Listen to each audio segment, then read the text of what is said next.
హైదరాబాద్ మలక్పేట్ కాల్పుల ఘటనలో పోలీసుల దర్యాప్తు కొనసాగుతోంది. చందు రాథోడ్పై కాల్పులు జరిపి పారిపోయారు నిందితులు. చందును హతమార్చేందుకు 2 రోజుల పాటు రెక్కి నిర్వహించింది రాజేష్ టీం. ఈ కేసులో మొత్తం 9 మందిని నిందితులుగా తేల్చారు పోలీసులు.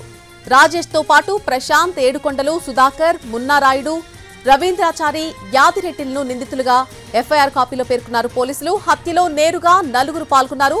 వాళ్లకు మరొక 5 సహకరించారు. ఈ నిందితులంతా కూడా ప్రస్తుతం పరారీలో ఉన్నారు.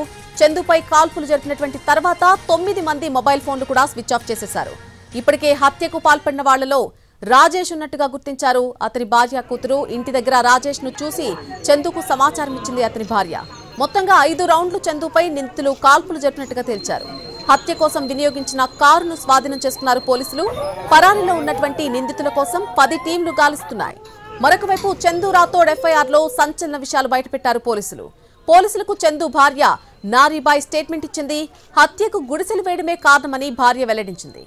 సిపిఐఎంఎల్ పార్టీ నాయకుడిగా 4 ఏళ్ల నుంచి చందు రాథోడ్తో రాజేష్ కు స్నేహం ఉన్నట్టుగా చెప్పింది. చందు రాథోడ్ ప్రస్తుతం పార్టీ రాష్ట్ర కౌన్సిల్ మెంబర్ గా ఉన్నాడు. ఖమ్మంలో 2022లో జరిగినటువంటి భానుచందర్ హత్య కేసులో తన భర్తను ఇరికించారని పోలీసులకు తెలిపింది చందు రాథోడ్ భార్య. 2022 నవంబర్లో గుంట్లూరులో గుడిసెలు వేయడానికి ప్లాన్ వేశారు రాజేష్. పార్టీ దీనికి సహకరించాలని చందును కూడా ఆశ్రయించాడు రాజేష్. రాజేష్ సమక్షంలోనే 1000 మంది గుడిసెలు వేయడానికి ప్లాన్ చేశారు. ఇక ఆ తర్వాత ప్లాన్ నమోదు చేసే భాగంలో తన భర్తను దూరంగా పెట్టారని అంది. స్థానిక నాయకులు రవీంద్రాచారి, యాదిరెడ్డిలతో కలిసి తన భర్తపై రాజేష్ కుట్ర పన్నాడని తెలిపింది.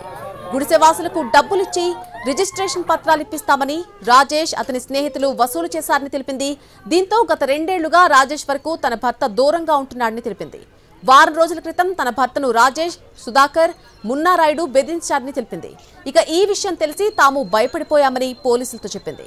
వాకింగ్ చేయడానికి ఇంటి నుంచి ముందుగా నా కూతురు నేను బయలుదేరినట్టుగా చెప్పింది. కొద్ది దూరం వచ్చిన తర్వాత బూడిద రంగు కారు చూశానని అంటోంది. తన భర్త వెనకాల బైక్ పై వచ్చాడని, కారులో రాజేష్ తో పాటు మరొక 3 కనిపించారని పోలీసులకు వివరించింది. ఆ తర్వాత 3 కలిసి శాలివాహన పార్క్ వచ్చేశామని, వాకింగ్ చేస్తూ ఉండగా ఇంటి దగ్గర కనిపించిన కారు మళ్లీ పార్కింగ్ దగ్గర తన కూతురు చూసిందని పోలీసులకు వెల్లడించింది. కూతురుకు అనుమానం వచ్చి కారును కొట్టింది. అప్పటికే కారులో ఉన్నటువంటి వాళ్లు తన కూతురును చూసి మొహానికి కర్చీఫ్ కట్టుకున్నారని తెలిపింది. కొద్దిసేపటి తర్వాత కూతురుతో కలిసి తాను ఇంటికి వెళ్లానని తెలుపుతోంది చందు భార్య. కొద్దిసేపటికే అంజన్న వచ్చి తన భర్తను కాల్చి చంపేశారని అంది.